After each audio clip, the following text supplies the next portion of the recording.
Pakistan is an exploitator of human rights and one of the biggest culprit in human rights field. Ethnic and religious minorities in Sindh and Balochistan are special target of Pakistan's terrorist army. Involuntary disappearance, inhuman behavior, torture is common practice in Pakistan. Well, Taliban are creation of Pakistan, and Taliban were created in 1993 by Pakistan Army. Entire world was playing a negative role in Afghanistan, but there was one country which played very positive role in Afghanistan. That was India. India was training their civil service, police, making highways, hospitals, schools, and that too without giving any loan. It was a gift by Indian government to Afghanistan. So Pakistan is an exploitator of human rights and one of the biggest culprit in human rights field. Sindh, Balochistan are particular areas of concern for human rights activists. Ethnic and religious minorities in Sindh and Balochistan are special target of Pakistan's terrorist army, Punjabi army.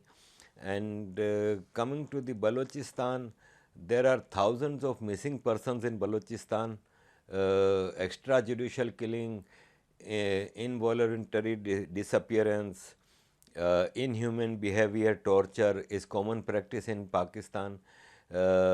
People get missed and the families are always looking for them, but then cannot find them at all.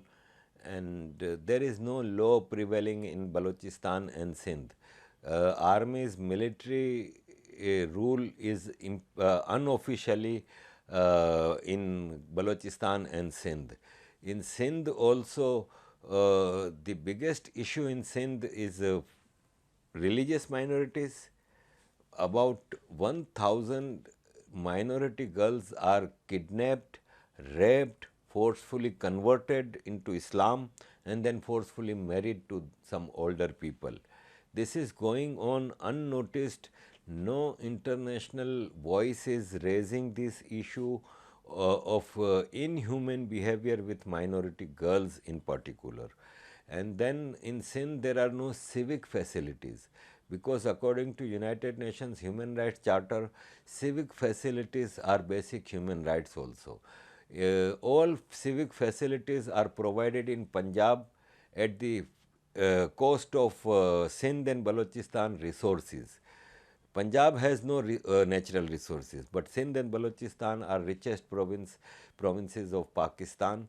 70% is to national exchequer is provided by Sindh, but yet there is no transport system in biggest city of Pakistan, Karachi, while Punjab has many cities have metro buses, metro trains, highways, all these things. So I think that Pakistan army is exploiting Sindh and Balochistan resources and human beings. How do you see Pakistan insulating Afghanistan recently? A change in its policy towards the Taliban.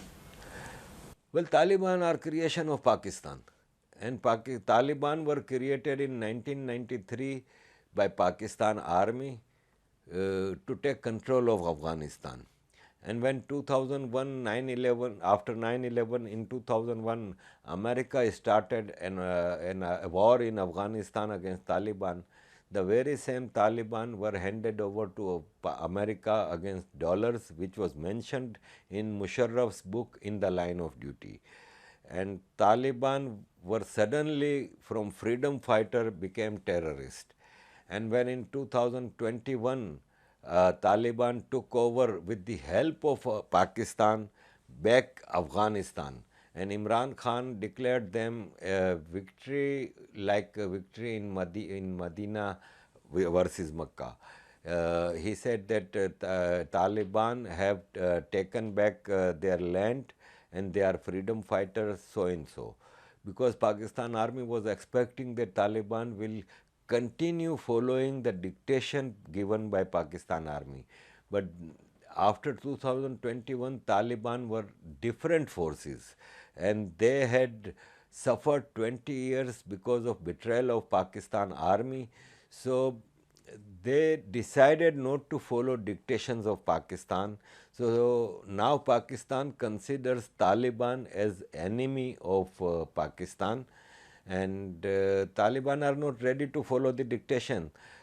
Taliban had seen one thing in 20 years in exile, that entire world was playing a negative role in Afghanistan, but there was one country which played very positive role in Afghanistan, that was India, because India was training their civil service, police, making highways, hospitals, schools, and that too without giving any loan. It was a gift by Indian government to Afghanistan. So Taliban saw that in Pakistan has always taken benefit out of Afghans, and these Afghans who were biggest victim of Pakistani terrorism, but they were branded as terrorists globally. So they saw all these things and they decided not to fall in the trap of Pakistan again. And that's why now Pakistan thinks that Taliban are traitors. Major attacks are happening in Pakistan recently that the targeting security forces. Your view on this? Pakistan army is taking lion's share from our budget. We civilians of Pakistan are eating half food to preserve this major army. What is their duty? To provide security to Pakistan. They cannot provide security, then whose failure it is? It is Pakistan army's failure. Who is terrorist? They are calling some terrorist groups like TTP, all these. Who are these? They are created by Pakistan army. So their own created terrorists are attacking Pakistan. Now, for example, the last week terrorist attack in the Dera Ismail Khan, where 25 Pakistan army personnel were killed. From where did they come? They were within Pakistan. Pakistan is trying to portray that these are Afghans. They are not Afghans. They are Pakistani Pashtuns. Tehreek-e-Taliban Pakistan has not a single Afghani. They all are Pakistani, and they are created, nurtured and trained by Pakistan army. Today these TTP are not ready to follow dictation of Pakistan army. Taliban in Afghanistan had one motive, one agenda, bringing Sharia. So Tehreek-e-Taliban Pakistan is also asking for Sharia only. They say, today you bring Sharia in Pakistan, we will stop all our activities. So what's wrong? You trained them, you gave them Islamic extremist ideology. So now they are asking for the very same things that you were imposing in Afghanistan. So if Sharia is good for Afghanistan, why it is bad for Pakistan? This is the question TTP is asking. In my opinion, TTP is not terrorist. TTP are freedom fighters and they are mujahids. How do you view India's Supreme Court verdict on Article 370 in Kashmir? Well, first of all, it is internal matter of India. No other country has right to speak about it. The unsolved, unresolved issue of Kashmir is only POK and Gilgit-Baltistan because it is occupied by Pakistan. My view, and it is a legal view, that in 1947, when Kashmiri leadership asked standstill agreement with Pakistan and India, why Pakistan attacked Kashmir? When Pakistan attacked Kashmir, they were not mujahids, they were terrorists because they were raping Kashmiri women. Kashmiri women were sold in bazaars of Rawalpindi and Peshawar by Pakistan's, they call it tribals, but half were Pakistan's regular army officers. At that time, the legal custodian of Jammu and Kashmir, state of Jammu and Kashmir comprises of Jammu, Kashmir, Gilgit, Baltistan, Ladakh. The legal custodian Maharaja Hari Singh, with Muslim majority leader Sheikh Abdullah comes to New Delhi, did not go to Islamabad, at that time Karachi was capital, did not come to Karachi, went to New Delhi and requested Prime Minister Nehru that we want to sign accession treaty. So, according to the Division of India Act, all the princely states had right to sign accession treaty with one, either Pakistan or India. When legal custodian with Muslim majority leader signs an accession treaty with Bharat, entire state of Jammu, Kashmir, Gilgit, Baltistan, Ladakh becomes Bharat's part. So it is Bharat's part. Now Bharat Sarkar, Bharat's court makes a decision that is legal because it is made by Bharat Supreme Court. If anyone has objection, go to the courts.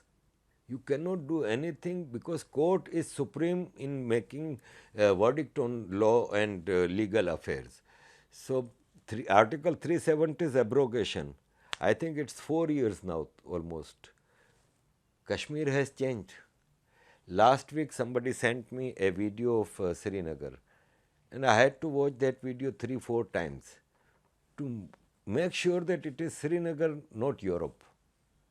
So beautiful it is. Kashmiri economy is growing. Kashmir's biggest economy is based on tourism. There are 25 million tourists this year only, 2023, biggest in history of Kashmir. Kashmir's economy is apple, tourism, highways are built, new universities and colleges are built, tunnels are built.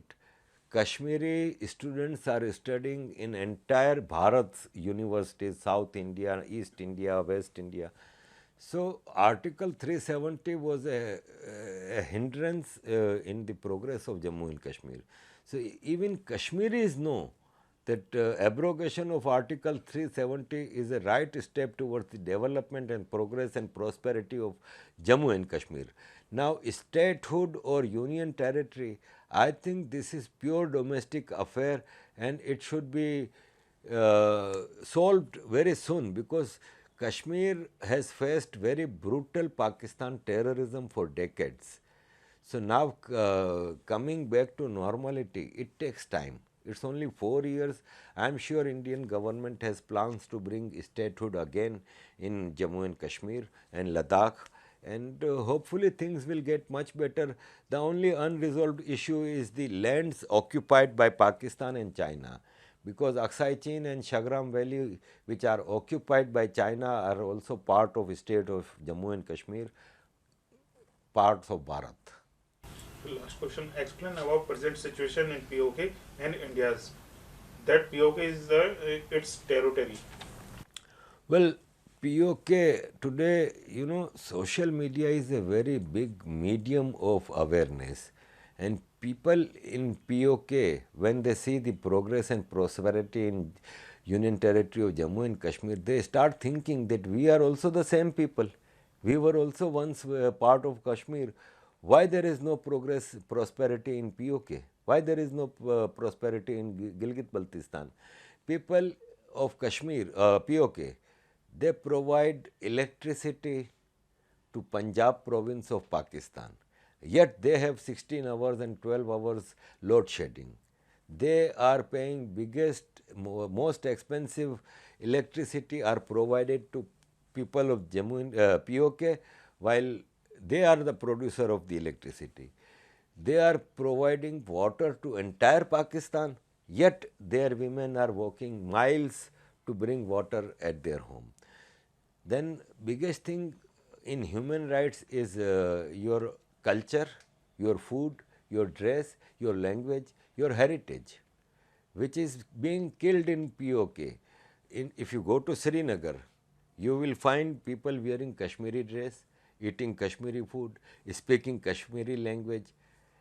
If you go Muzaffarabad, you will see 90% people are speaking Punjabi, 90% people are wearing shalwar kameez, not Kashmiri dress, it is a Punjabi dress. So demography has changed. There is no university in POK. There are no colleges, dental colleges, medical colleges. There is no road. When I went to from Islamabad to Muzaffarabad, it was a kacha road. It was not a real road. No highways. There are no jobs. So there are protests across POK, and every district, Rawla Kot, Muzaffarabad, Neelam, Mirpur, they are protesting because they can see that the same Kashmiris in India are prosperous, getting better education, getting better civic facilities, but in POK all these are not provided.